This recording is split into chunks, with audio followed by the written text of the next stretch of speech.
What up? What up, hoop heads? It's your boy JB coming at you with undrafted hoops, bringing you another edition of our off-season block party. We're going to do our best to cover all 30 teams this off-season. We've already done five or six. You want to check it out on our YouTube page or our Facebook page. We post all our videos are listed on there. Facebook undrafted hoops if you don't know. Twitter undrafted hoops underscore. That's for daily news, opinion pieces. There's great comparison posts running right now with Nikola Jokic and some of the all-time greats. Their first 8 seasons, but you have to check it out on our Facebook page. It's really cool shit to see where Jokic stacks up against some other guys. And then don't forget to check us out on YouTube. If you haven't hit subscribe yet, make sure you do so, please. Smash the subscribe button. Also, we are partnered up with Let's Talk Sports, also on YouTube, and Hardcore Sports Network. They've pretty much been pumping out some of our content, and they kind of took a chance on our show when we were kind of new, so we do appreciate them. But let's dive right into the Milwaukee Bucks. That's going to be our team of focus tonight, and I'm going to bring on the Sasquatch of Hoops, Tony G, and my man Wizard Gary. Bang, bang. Georgie Niang. What's up, fellas? What's going on, my brother? How you doing? Bro, I'm coming off this draft hangover, right? I have a little bit of a draft hangover, and then they hit me with the shots after shots on draft. You got the free agency starting Friday night at 6:00. They don't even let the beer settle. They just start cracking, pouring. The NBA is coming at us, bro. Fast. Real fast. It's going to be summer league, training camp, preseason. Yo, Gary, just look at it like this, man. Like, if it's coming at us fast, just in terms of an information standpoint, imagine how fast it's coming at these front offices. Between, once one trade happens, it's a domino effect for others. And same with free agency, once one or two guys sign, it sets the market. And then it's kind of like bang, bang. Teams, they go with their first option, their second option, their third option. One of the first teams I want to touch on, and the reason why I picked the Milwaukee Bucks tonight is because they're directly impacted come Friday at 6:00. Like, they ain't going to get all their answers at Friday at 6, but when things start to happen, this is one of the teams that's going to be directly impacted. And that's one of the reasons why I picked Milwaukee today.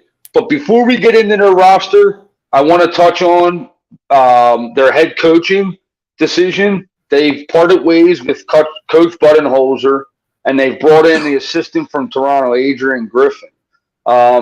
Tony G, give me a little bit about Griffin and, what you think he might bring differently to this team, because what we're used to is Coach Budenholzer. He's been there a few seasons now. He won the championship. He won Coach of the Year with the team, and they decided to move on.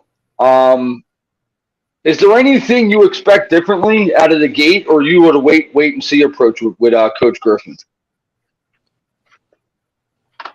No, there'll definitely be some changes out the gate. They'll run a different offense and a different defense. He'll have a bunch of defensive sets for Giannis. But first, I want to give a bio about Adrian Griffin. He was a guy who didn't get drafted in the league, and he actually was the MVP in the United States Basketball League and won MVP. Also, R. Kelly played for that.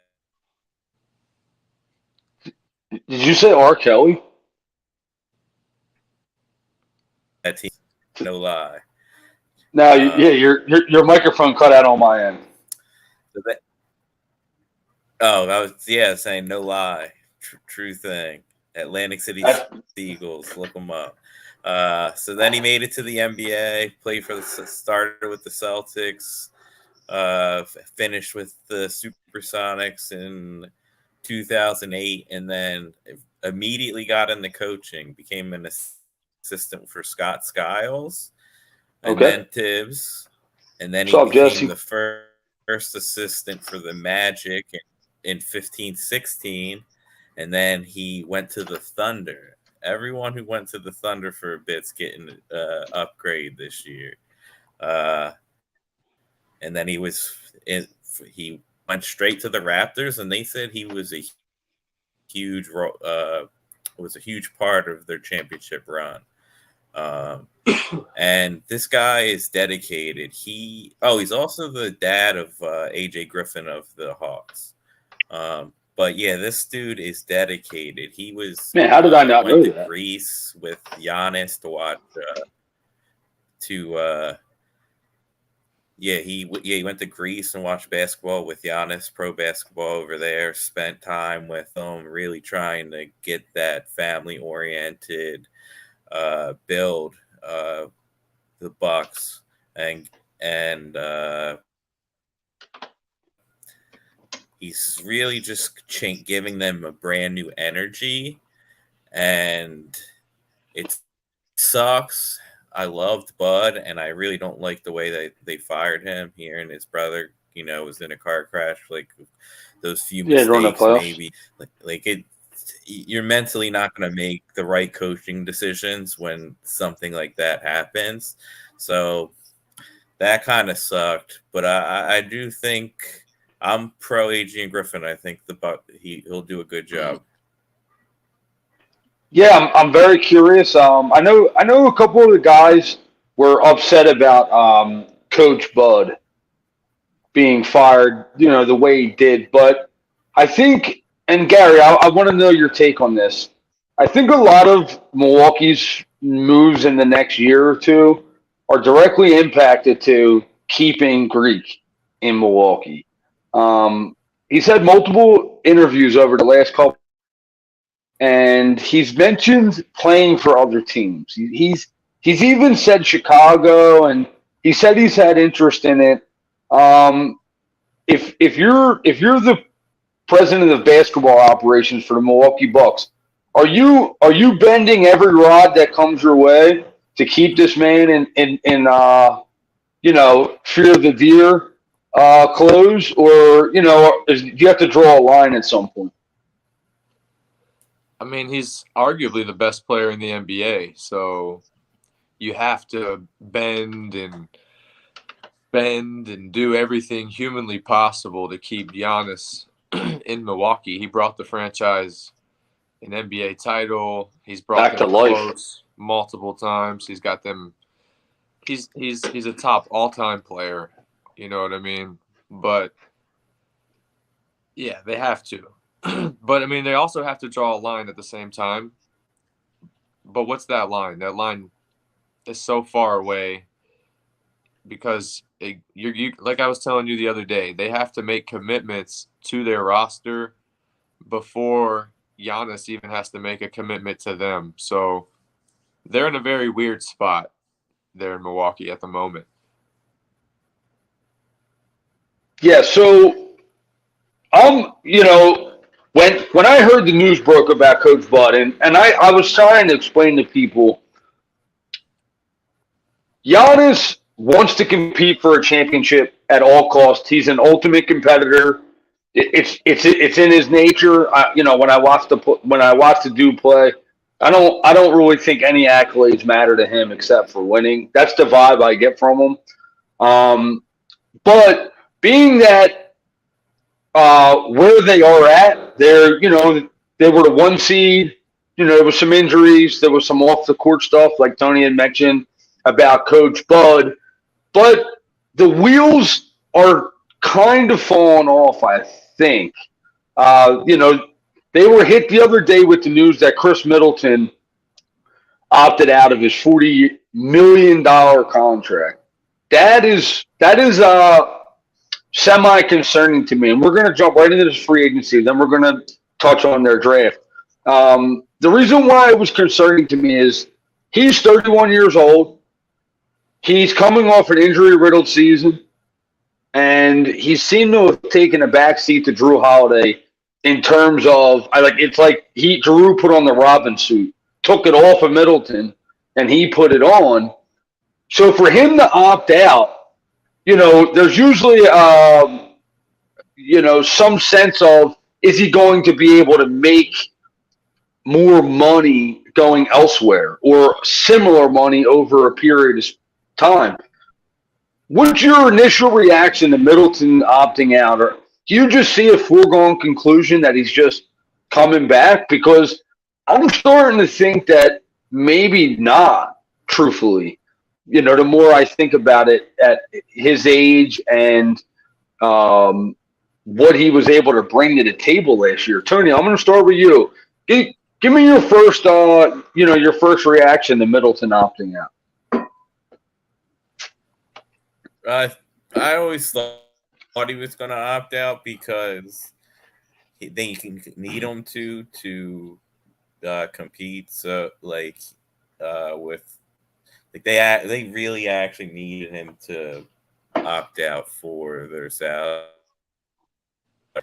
I can see being like 4-120, 4-115, something like that. I mean, I think that would be a colossal mistake, truthfully. There's also one thing I'm thinking is they could muscle up a sign and trade with someone. It's funny you say that because I've actually thought that today. If there is interest in Middleton, that is beneficial to Milwaukee, because to sink $30 million into a guy that scored 15 points a game last season, I mean, what exactly was his injury?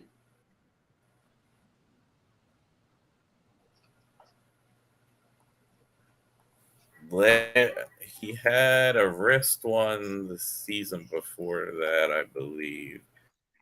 I mean, he only started 19 games. Hamstring injury. He only started 19 games for them last season. He averaged 15 points, 4 rebounds, and he shot right knee. Right knee. He shot 43% last year from the field and 31% from three. Gary, have you put any thought into Milwaukee post-Middleton era, or do you just say they're re-signing them, just like you keep telling me about Draymond in Golden State? We'll worry about Draymond another day. But, it's one of those things, not simply because I don't think it's not smart to let him go and maybe move on. I just feel like it makes sense for both parties to stay there. If he can manage to get $30 million for 3-4 years, that's beneficial to himself. Also, Milwaukee being in the salary cap situation they are, being able to use bird rights and things like that to go over the salary cap helps out a lot, keeping their own talent and keeping that, help that way around the Greek. So, I mean, it's an odd situation.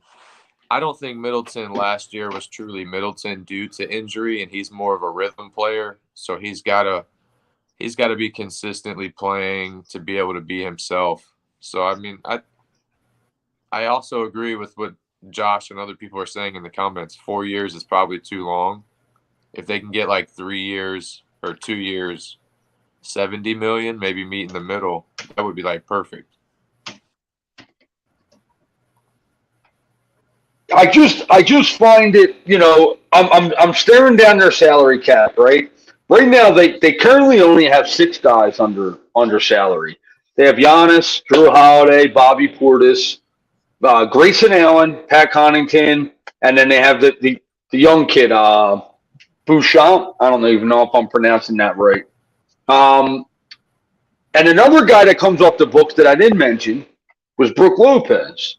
Okay, he in my opinion, if you're going to keep one and try to bring, because they do have a decent amount of their roster to fill out with only 7 guys with their rookie that they drafted.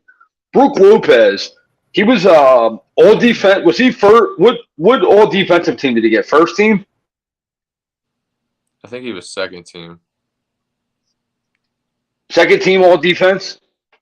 I believe so. I'm gonna look that up Josh, if you can look that up, post that in the bottom. What Brook Lopez to me is a perfect complementary player to Giannis. I consider Giannis a center, even though he doesn't always defend in the paint, and he's more of a paint player than a perimeter guy. Brook Lopez is the perfect complementary player to him.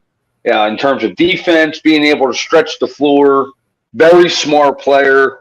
If you're talking about if they can keep both, they're going to just run back the same rosters last year. But if you say pick one and go sign 2 or 3 guys that aren't just mid-level players, then I'm all day picking Brook Lopez over Chris Middleton. Are either one of you in disagreement with me in terms of importance for this team to compete for another championship? Lopez was first team all defense last year. My man over at Hardcore Sports posted it. I mean, I wouldn't be in any disagreement with you there.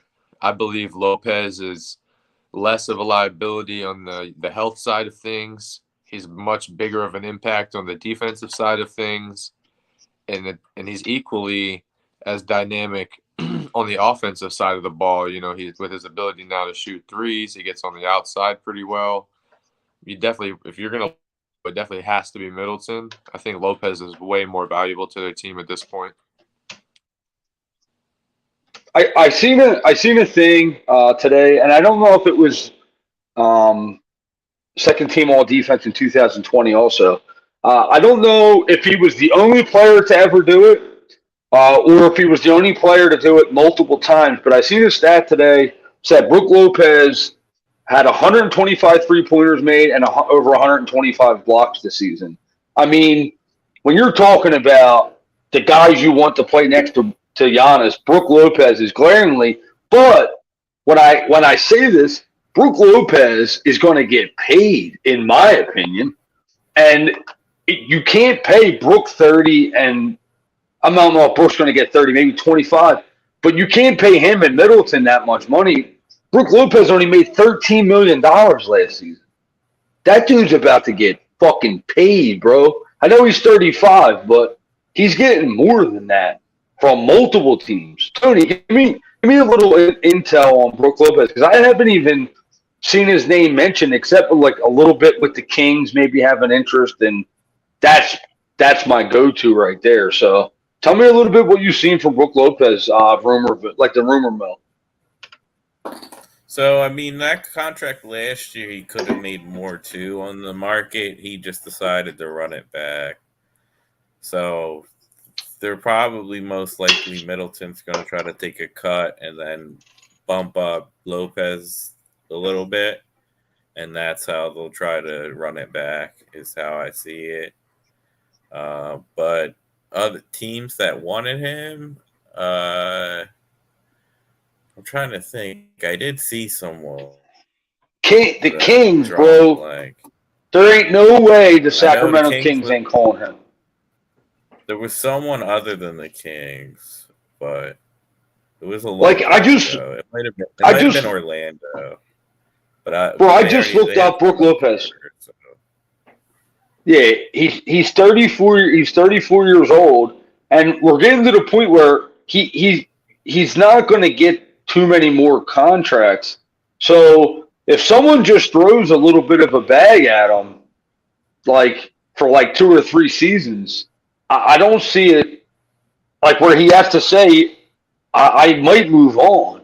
So I think he's got a microscope on him coming. It's not a top heavy free agency. There's a lot of depth in it. There's a couple names, but then there's a lot of like difference making players, and that's what I consider Brook Lopez.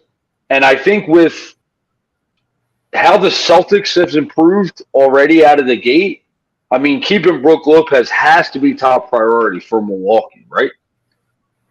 I'm taking a look at their salary cap right now. I'm seeing this is one of the guys I want to touch on. Grayson Allen, Gary's favorite player in the whole universe. Don't smirk. Grayson Allen. Joe Burke, JB, told everybody when Milwaukee got this guy, this dude can play. Yes, he has dickheadish moments. There's no doubting that. But the dude is a tremendous talent, and he isn't a superstar. He ain't a star, but he's a dude that just makes good shots. He's pesky on defense. And last year he started 70 games for Milwaukee. With him being on and expiring, I expect him to even increase his role a little bit with Milwaukee. Tony, I know you agree with me about Grayson Allen when he signed with Milwaukee. Is he doing what you expected when they got him, or are you even seeing a little more from him? Little prick played very well. No, I actually think they need to move on from him. Whoa! He looked lost too many times last season. He didn't get a shot off at the end of the game. I know they tried to move him at the deadline, but they couldn't find any suitors. So I don't know what the market would be, but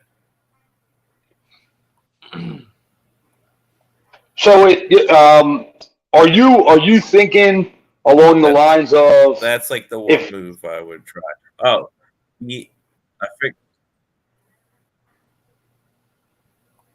the one guy. Oh, the one other team for Brook Lopez was Draymond's replacement. If Draymond went elsewhere, he would go to. I would love Brook Lopez in Golden State. I would cry. I would shed a tear. That'd be huge. That would be the most ideal fit I've ever heard in my life. If Draymond goes to Sacramento, Brook Lopez to the Warriors. Heard that, Gary. Yeah, that you could live with that. Yeah, I can. You can live with that. I know you would be hyped. Yeah, Josh likes that shit too. Talk about a splash. That's like a splash grandpa for that team. But that's an upgrade. Went to Stanford. Yeah. So yeah. Yeah, true. He definitely could happen. So I can't call Robin over there with him. So Tony, do you think that there's a possibility that if they do re-sign, holy cow, obsessed with that now. If they do re-sign Middleton, you could see, Grayson Allen makes like just under $10 million. You think it's possibility they try to move him? I mean, if they sign Middleton, they're expecting him to play more than 20 games. So you might see a scenario where Middleton goes back to the starting rotation, and then they kind of ship out Grayson. So, man, you're going to make me eat my words if you're right. I like them there. I think they more defensive. Like Grayson in the playoffs, like he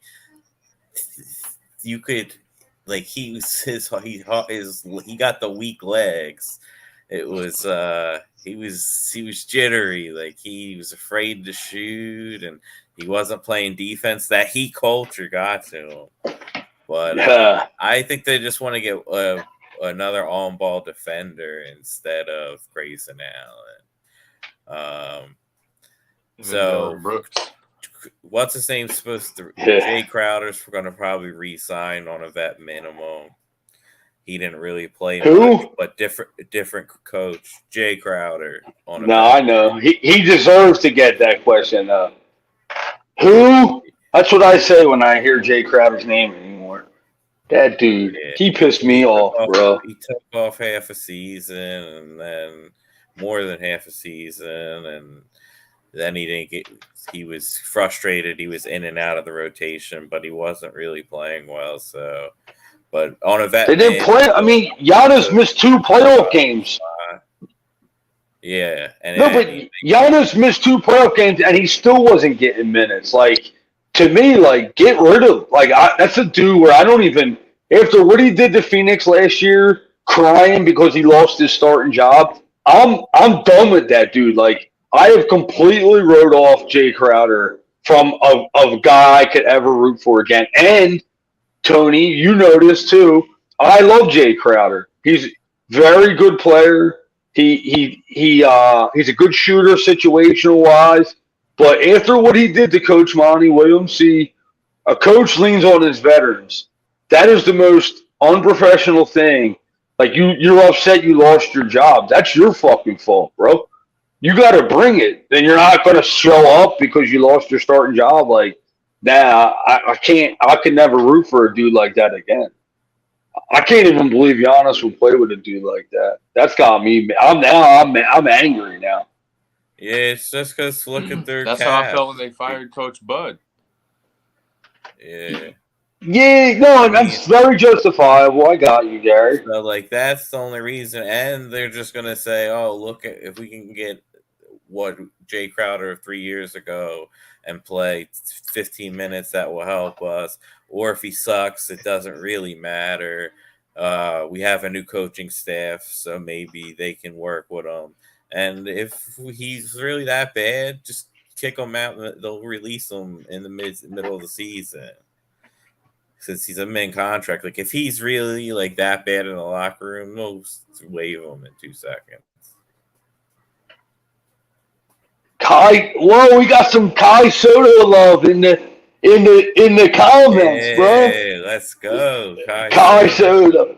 Yeah, we put up a post earlier this week about Kai Soto, and it kind of skyrocketed. I don't even know. Footage down the road where they're moving the G League team for the Magic. It's literally 10 minutes away, 5 minutes away. They used to play an hour away in Lakeland. Now they're going to be 5 minutes away, 10 minutes away right here in Kissimmee. Oh, that's cool, bro. I hope you get to a game, man. I know Tony went to a few Delaware Blue Coast game, and I know he enjoyed it. Amazing. Oh, it's like 10 minutes away. Why wouldn't I go? So underrated. Especially players on rehab assignments, young rookies that you know. I mean, there's plenty of reason to go watch that. Absolutely. So, going back to Milwaukee, like I said, they only have 7 guys under contract with Middleton and Lopez being question marks right now. You don't even have to give me a specific player that you would target, but what position, if you don't have a player in mind, do you think is like 100% guaranteed go out and get this positional type player? Or unless you have a name, because I have a name, and I'm going to drop it after I hear both of you guys. Start with you, Gary. Tell me what you think is the need of Milwaukee going into this free agency, if they have any money at all. I think that they have to manage to get a new point guard, in my opinion, because Drew Holiday plays a lot of minutes, and he kind of plays both positions between point guard and shooting guard. And I'm not the biggest fan of Javon Carter. He opted out. Exactly. Okay, so even better, he opted out. So that's what I'm saying. They need to replace their backup point guard role with something with quality. I also believe that they got to find somebody in case Giannis gets hurt, so that Bobby Portis can play a lot of his minutes, and him have a quality backup, because he's normally the 6th man. But it's going to be tough out there in free agency to lure players in for the minimum, because they don't have a lot of cap room to spend, unless Middleton and Lopez leave. Tony, how about you, man? I know you just said they're looking for maybe someone who could defend, maybe a stretch 2 or 3. Is that your target? Because you did just say that, and that's what made me think of this question. I'm kind of curious what direction you think they should be looking at in this free agency. I think trade wise, I need to see their assets, but I'm thinking like Grayson Allen for like a Monty Morris and a pick. Please send him to fucking Washington.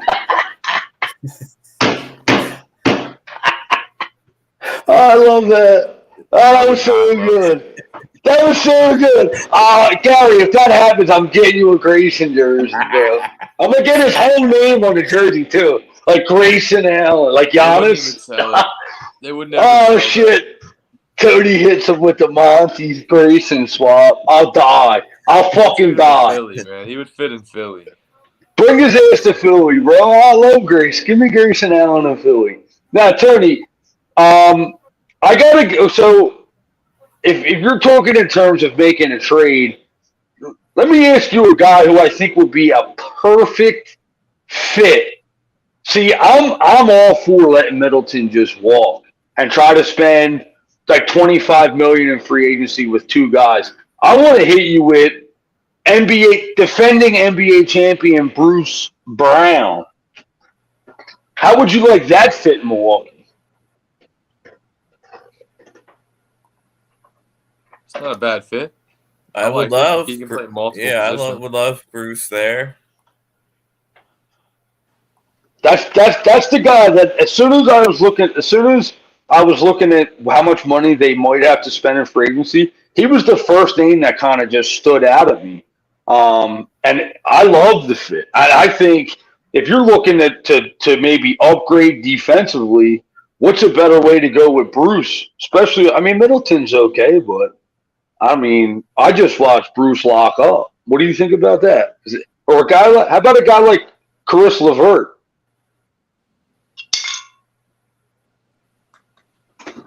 Nah, I'm keeping Middleton over LeVert. Okay. I'll bring in Jeremy Grant before that, or even Kuzma. Kuzma. Well, I got a cheap. Yeah, I mean, I'm not saying I would, but I would before LeVert. I would. Heard that. Yeah, I got a minimum guy there. I think is going to get a cheap contract, like Dario. Torian Prince didn't get extended today. Like he would be a solid cheap option in Milwaukee. Well, I kind of like what Gary was saying about Drew Holiday. He's getting minutes at the one and the two. So it would be beneficial to bring in a backup point guard because this way you can kind of stagger Drew's minutes at the one. And another guy that stands out to me, and apparently he's getting a ton of traction this free agency, is Gabe Vincent from Miami. Really like what he did in the playoffs. Outperforming any expectation from him. Faded a little bit in the finals, but, that Cinderella run was unreal. So to continue at that pace was a little tricky. What do you think about a guy like Gabe Vincent for Milwaukee? I think he would be a nice little spark plug off the bench. I mean, he can put up minutes in a hurry. He plays very hard, very very quick on up and down the court. His 3-point ability is really good too. So I mean, he definitely helps them in that aspect.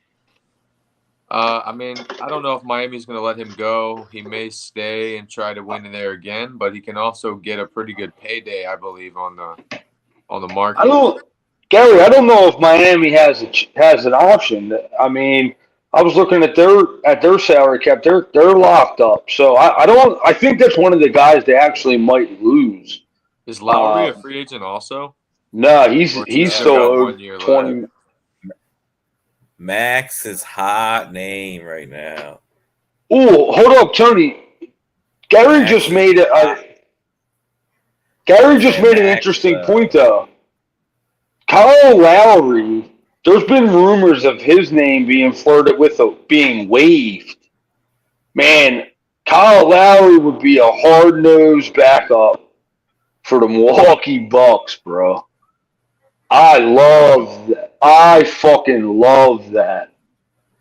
Yo, And he Kyle, played for Griffin too. So another interesting point. He did play for Griffin when he was in Toronto. Look, guys, we're coming up on 40 minutes. Tony, I want to touch on their NBA draft pick. Milwaukee had the 58th pick in the draft, and they made a promise to a college freshman, and it was one of the first times I remember hearing it. A player saying, "Don't pick me. I got a guaranteed pick coming up." Give me a little bit about this kid, Chris Livingston from Kentucky. I mean, he was a really high recruit. He's 6'6", and his physically is gifted, and so I like it. I really like the pick. I mean, and he's definitely gonna make the team because they don't have that many roster spots. So I mean, good for him. Definitely like a work in progress, but like he has the physical tools to play in the league. Like if he can just get a good jump shot, like he can be a 3-and-D. Like defensively, he's good enough. So I'm all for it. I mean, especially with Milwaukee, saying, "Look, we're guaranteed to pick you." They've seen something there that they like. So, Gary, is there anything you wanted to touch on before we sign up? I'm trying to keep it under 40 minutes. I felt like we danced around Milwaukee's roster pretty well. So, is there anything you wanted to touch on? Just a few things. One, going back to Coach Bud, I was one of the people bitching and complaining. Nothing against Adrian Griffin. I hope it works out for him. I hope he's an amazing coach for them. I just thought it was pretty messed up that, you won a title 2 years ago. You had the best record in the NBA last year, the year after winning the title. You got beat in the playoffs by Boston because Middleton was hurt and you didn't really. And then you go into this year, you're a top team again. Giannis, your best player, gets hurt. Middleton's already a little banged up. The coach's brother died. I just feel like 2 years after winning a title, it wasn't a long enough window for me to see a coach get fired. I thought it was a little total BS in my opinion. But I'm not going to wish anything bad on Adrian Griffin and the other people. That's just my belief. But going forward into the offseason, my belief also is Milwaukee's got a tough decision to make. You either run it back and commit to these guys and you give yourself a 1 to 2 year window to winning right away with Middleton and Lopez, with the possibility of Giannis leaving you in a tough salary situation, or you let one of them leave and try to replace them with somebody younger that you prefer to keep. I just feel like they're in a tough spot right now. So, if more, just final thought, yes or no? If Milwaukee runs it back with their current roster, obviously they're still going to make a small move or two. But if they go Brook Lopez and Middleton and run it back, are they capable of winning another title? No. Yes. I feel you. Tony says yes. And is your answer yes is definitely geared around number 34, right? Yeah, and Middleton, I think the knee surgery. I mean, if he comes back healthy, he's still capable. He's not done. He was just that hurt last year. So if they run it back, you think they can win the title based on the fact that Middleton has to be Middleton again? Yep. Oh, also, I forgot to say this. Should have said it earlier because the show. Drew Holiday says he probably is retiring after this contract. Interesting. I know he has this year and next year left. I know he actually has a player. He has this year, next year, and a player option in 25-26. So, I mean, that's still 3 more seasons. So, I mean, yeah. So that's what he was saying. at Oh, that no, no, point. no. I lied. I was looking at Giannis's. It's actually this year and next year. Okay. So he'll be 35, and um, I'm cool with that. I love Drew Holiday, bro. Me I too. loved him. He was just saying like he does a lot of charity work and stuff now, but it's not hands on. Like he wants to be more hands on, helping people, and not just raising money. And he wants to be with his family too. He loves his family. So He's a very unappreciated player in this league. He's not a big name, but he is a big time player, and on both sides of the ball. But I love Milwaukee. I'm really curious to see what they do. We're gonna wrap it up. Tony G, peace, see my ya. brother. Yeah.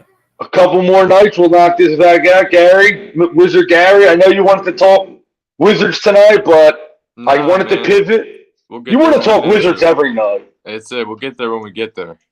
Yeah, I hear. We Yeah, got a let's let whole the league to cover.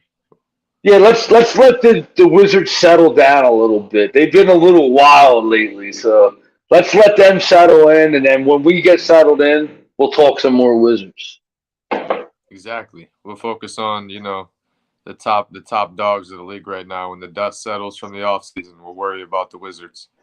I look forward to the Grayson Allen jersey, Wizards jersey. On That that shit. note, I'll talk to you guys later. Peace, brother. Yo, that was good, man. That show felt good. We try to keep our shows between 30 and 40 minutes. But I want to thank you, Jesse, bro. You're in all our comments, and I really appreciate you. And I hope you really enjoyed the shows because we enjoy doing them. Thank you, Tony and Gary, behind the scenes. My man Josh Isles didn't come on camera today. His hair and makeup didn't get done, so he decided to pump the brakes on that one. But I gotta hit you with the send off. Facebook undrafted hoops, Twitter undrafted hoops _. Like, follow, please. Anything you like, retweet, share it. Believe me, it might seem like something small, but it means a lot to us to get our content out there.